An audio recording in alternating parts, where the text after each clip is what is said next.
सोचने वाली बात है। क्या एक ऐसी शादी जो नफरत से शुरू हो कभी प्यार में बदल सकती है? आज हम ओ बेदर्दियां की इसी तूफानी दुनिया में उतरने वाले हैं। ये एक ऐसी कहानी है जो इंसानी जज्बातों की हदों को आजमाती है और हमें ये सोचने पर मजबूर कर देती है कि क्या सच में जुल्म की राख से मोहब्बत का फूल खिलना मुमकिन है। और कहानी शुरू होती है सीधे हमद के इन आग उगलते लफ्जों से। मैं इस लड़की से कोई रिश्ता नहीं रखना चाहता। बस सिर्फ एक लाइन। और यही एक लाइन पूरी कहानी के टकराव का, आप कह सकते हैं, आधार बन जाती है। यही वो नफरत का बीज है जिससे आगे पूरी कहानी पनपती है। तो इस कहानी का पहला हिस्सा है अनचाही दुल्हन। सीन कुछ ऐसा है कि एक शादी हो रही है, लेकिन ये शादी से ज्यादा दो पीढ़ियों की सोच का टकराव है। एक तरफ है रिवायत और वादे का बोझ, और दूसरी तरफ अपनी मर्जी और पसंद की लड़ाई। और यहाँ बाप बेटे के बीच की दरार बिल्कुल साफ दिखती है। एक तरफ है हमद, जो अपने गुरूर और कह लो कि क्लास के घमंड में इतना अंधा है कि उसे एक मिडिल क्लास लड़की से शादी करना अपनी बेइज्जती लगता है। वहीं दूसरी तरफ हैं उसके अब्बा जमान साहब। वो बेचारे खानदानी इज्जत और दोस्त से किए वादे की जंजीरों में जकड़े हुए हैं। अब सोचिए, शादी की पहली रात, जो एक कुर्बत का, एक नए रिश्ते की शुरुआत का लम्हा होना चाहिए था, वो बन जाता है एक जंग का मैदान। हमद का गुस्सा ऐसे फूटता है जैसे कोई तूफान आ गया हो। और बस उसी रात वो अपने रिश्ते के लिए एक ठंडा दुश्मनी से भरा माहौल सेट कर देता है। और बस यहीं से शुरू होता है जुल्म का एक नया चैप्टर, जिसका नाम है जुल्म और उसूल।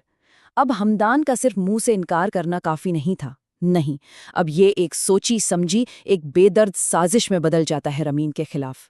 मकसद उसकी जिंदगी को जहन्नुम बना देना। और वो साफ साफ बोल देता है, सुनिए क्या कहता है, तुम मेरे लिए सिर्फ इस घर की नौकरानी हो। इससे ज्यादा मेरी नजर में तुम्हारी कोई औकात नहीं है।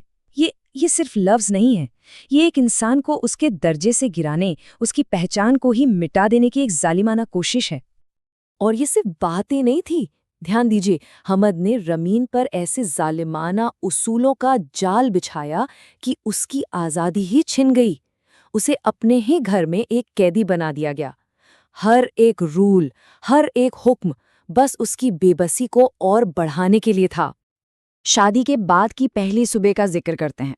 ये मंजर हमद की बेदर्दी की एक जीती जागती तस्वीर है। इमेजिन कीजिए, अपने शौहर के हुक्म की वजह से रमीन घंटों तक भूखी प्यासी बैठी इंतजार करती रहती है। इससे बड़ा सबूत क्या होगा कि हमद को उसकी तकलीफ से कोई फर्क ही नहीं पड़ता। लेकिन फिर कहानी में एक ऐसा ट्विस्ट आता है जिसकी किसी ने बिल्कुल भी उम्मीद नहीं की थी। और इस हिस्से का नाम है एक अनचाही उम्मीद। इस अंधेरे में अचानक से रोशनी की एक किरण नजर आती है। पर सवाल ये है, क्या सिर्फ एक खबर, एक पीस ऑफ न्यूज, एक ऐसे रिश्ते का रुख मोड़ सकती है जो नफरत से इस कदर भरा हो? इस कहानी का जवाब है एक जबरदस्त हाँ। खबर ये है कि रमीन प्रेग्नेंट है। बस यही वो खबर थी जिसने इस कहानी की बुनियाद को हिलाकर रख दिया और हमद को एक ऐसी सच्चाई का सामना करने पर मजबूर कर दिया जिसे अब वो चाहकर भी नजरअंदाज नहीं कर सकता था। और ये खबर बिल्कुल एक चिंगारी की तरह काम करती है। एक ऐसी चिंगारी जो उन घटनाओं की लड़ी शुरू कर देती है जो उनके रिश्ते को हमेशा के लिए बदल देगी। ये प्रेगनेंसी बेसिकली हमद को अपनी जिम्मेदारियों और अपने किए गए जुल्म के अंजाम का आईना दिखा देती है।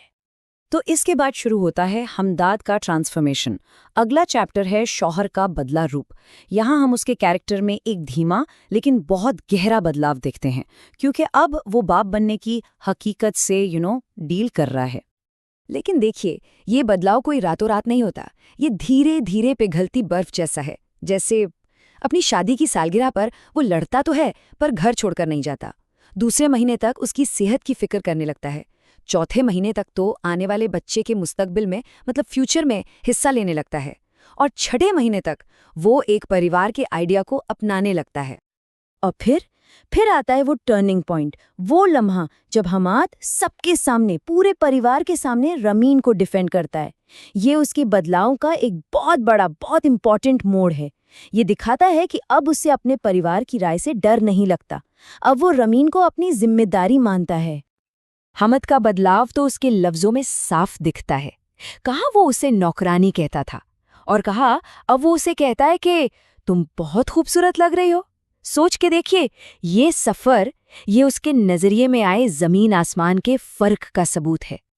तो चलिए अब हम पहुंचते हैं इस कहानी के क्लाइमैक्स पर, वो जगह जहां हमद के इस बदलाव का सबसे बड़ा इम्तिहान होना है। इस चैप्टर का नाम है प्यार की शुरुआत। डिलीवरी रूम का सीन है और हालात बहुत नाजुक हो जाते हैं।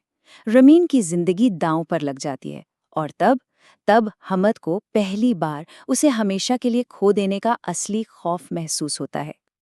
और बस उसी पल हमद का वो पत्थर दिल मोम की तरह पिघल जाता है। अपनी बेबसी देखकर वो पूरी तरह से टूट जाता है। रमीन से माफ़ी मांगता है, अपने किए पर पछताता है और आखिरकार अपनी मोहब्बत का इजहार कर देता है। और फिर उस सारे दर्द और खौफ के बीच में एक चमत्कार होता है। उनके बेटे का जन्म होता है। उनका बेटा जो उनके इस मुश्किल सफ़र का अंजाम भी है और उनकी मोहब्बत की ताकत का सिंबल भी। अपने नए जन्मे बेटे को अपनी बाहों में लेकर हमद आखिरकार वो लफ्ज़ कह ही देता है जिनको सुनने के लिए रमीन कब से तरस रही थी। नफ़रत की जगह अब मोहब्बत ने ले ली थी और एक टूटा हुआ रिश्ता अब एक नए परिवार की बुनियाद बन चुका था।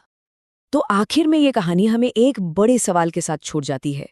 क्या मोहब्बत में इतनी ताकत है कि वो हर जख्म भर दे? क्या माफ़ी और पछतावा सच में सबसे गहरी दरारों को भी भर सकते हैं? ये कहानी हमें इंसानी रूह की मजबूती और प्यार की इस ट्रांसफॉर्म करने वाली ताकत पर सोचने के लिए मजबूर कर देती है।